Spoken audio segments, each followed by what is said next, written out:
Oh man. With lines like these, you are certainly not beating the sus allegations. Sometimes, we get infuriated as anime fans about, like, at the end of the day, people misrepresent anime. This is one of those shows that like, even though a part of me kind of wants to defend, at the same time, this man's boldly announcing that I have an 11-year-old bride and we're gonna have 10 kids. On one hand, do they try to go comedic with it? Yes. But man, I just think of the fact that had they just wrote this slightly different, you would still be able to get the same idea across. Because the whole thing about this show from the beginning is that the reason he needed a younger bride was because the way the curse works, right? Once they reach, 15 or something like that, or 13, something in that area, then they would be affected, right? So it's like, there's a justifiable reason beyond just Chris Hansen needing to tell this man to take a seat. Unfortunately, he builds into Chris Hansen needing him to take a seat. But at the same time, had they wrote it like before they turn 18 and you had a 17er, like, even though they would still be technically like not quite at an age of an appropriate level conversation, at the very least we wouldn't be dealing with a 10 or 11-year-old having the conversation, and we would have still had the same curse and stuff. But this has definitely been one of the more conflicting shows I've talked about in some time, because on one hand you look at the goddess stuff and what they hint at, and a lot of what they do, I very much enjoy, and then they just have to keep sneaking it in and building their relationship. And it doesn't matter if Jill's actually an adult or 17, 18, whatever she is. Physically, Hades is going after an 11-year-old. This has been one hell of an experience. Anyway, I got full live reactions over on Patreon if you want to see me break in real time. Over there exclusively. Like, legitimately conflicting. And if anything, I don't even think I'm being too harsh. I've seen way harsher around this show's subject. Hell, like, when this show got announced, I was looking at some posts. There was shots fired towards this author. And at the end of the day, I really think I would have preferred it if they would have just had her, like, just age her up, man. Like, on one hand, they didn't do anything too crazy, and a lot of the times they tried to make it seem innocent, but if by the end of the 12th episode, when she admitted that she wanted to have 10 kids with him, it's like, girl, it doesn't matter what mentally you are.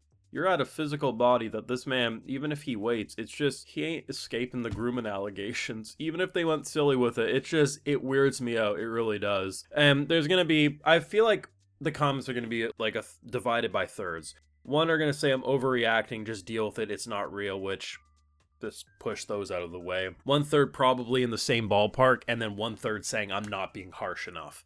But at the end of the day, the show has been a roller coaster. The biggest thing for me is I probably wouldn't watch a season 2 if we're being honest, because I don't think the show was bad. I don't want it to sound like I hated watching the show. I was just madly conflicted when certain things were brought up. But when it comes to the actual Dragon Emperor, the curse, I really liked the ending of the episode where that girl got out of her wheelchair. It turns out the goddess spear, and I'm just like, oh, that's a really cool plot point, but I don't know if I'm ready to go back to the Chris Hansen show. I thought production-wise this episode, one of the best. They started off the episode with almost like a stained glass presentation. I don't know, that's kind of the impression I got. And then when the uncle turned into an abomination cyclops mutated dragon thing, mostly hand-drawn there, and just the colors, the shadowy lightning effects, I don't know, everything about the actual production was really good. And the story of what was happening with Hades here, and how we were very close to nuclear disaster of him once again trying to kill, if not kill, his family, and Jill calms him down with the Uno reverse of, I'ma have 10 babies with you. Like I said, conflicting. But I will say, the past few episodes, like probably 9 through 12 or 10 through 12 in that area, basically ever since like shit really started popping off with the sister and the uncle, some of the best content. And the show's been basically a roller coaster for me. It's had some highs, it's had some lows, and it's had its kind of like midway points. But I will say, even at its lowest, it was still enjoyable. I'm not gonna say very enjoyable, but it's been at the very least enjoyable. And the highs, which I think the first few episodes and the last few episodes were really that. It's just, yeah, it's questionable. And I know the defense for some people will be, mentally, she's older than she is. Doesn't change the fact that physically, see, for me, like, when it comes to isekai reincarnation story, there's this weird divide of how people interpret things. It's interesting because some shows don't really have the criticism at all, even though they're technically the same. Like if you look at a Mushoku Tensei, people will say Rudy is mentally older than he physically is.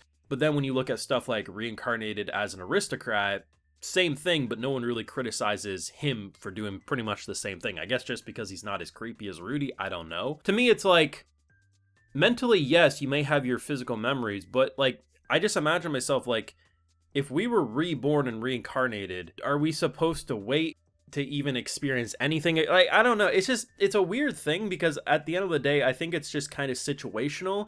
But at the same time, I think it should be more of physically what the people are at as it ages up. I think that's why I have more of an issue with this one, because even if she's mentally, it's like a 18-year-old, 20-year-old emperor going for it's like, it's weird I don't know, it just physically doesn't sit right with me, but it's a weird subject for a lot of people. But at the end of the day, I do appreciate that despite the comments in this episode, and me not wanting to imagine what that entails, given they want to have 10 freaking babies, and god damn, when she hits 12 or 13, Jesus.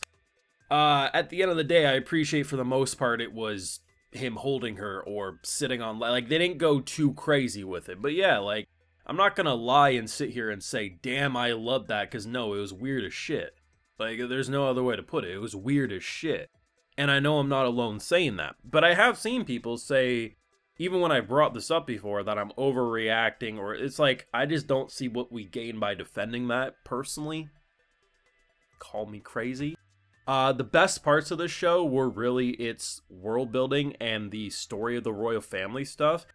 And I just think it's a shame this show just didn't go like, even if she was 16, yeah, she would still be younger, but at the very least, it would be in a territory that doesn't feel like we're watching a child, right? You know, like, it just would have been a lot better. Like, that scene when she's falling and, at the very end of the episode and we see her as her original self, like, it physically feels different, you know? It's a lot better for me. So yeah, it was a conflicting episode. I'm not gonna sugarcoat it.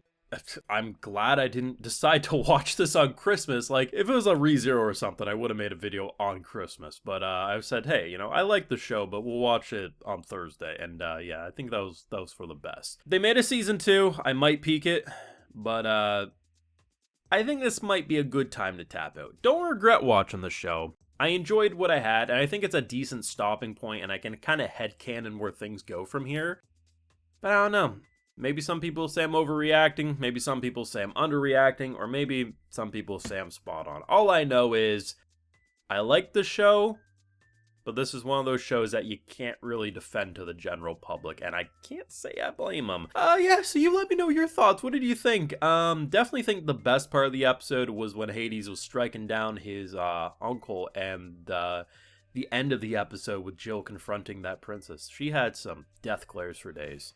Your thoughts down below. Leave a like if you enjoyed, subscribe if you're new around here, of course, ring that bell, and like I mentioned, we got those full live reactions over on Patreon, and hey, while you're over there, I'll also give you a video shout out. Alrighty, so today we got X Nico, Nugzio, Fuzzy, Doubles, Pokemon 222 888, Derek Nickel, Little Big Trouble, Trap Senpai, and we also have Andre. So I appreciate the support, everyone. Please take care, and you all have a good one.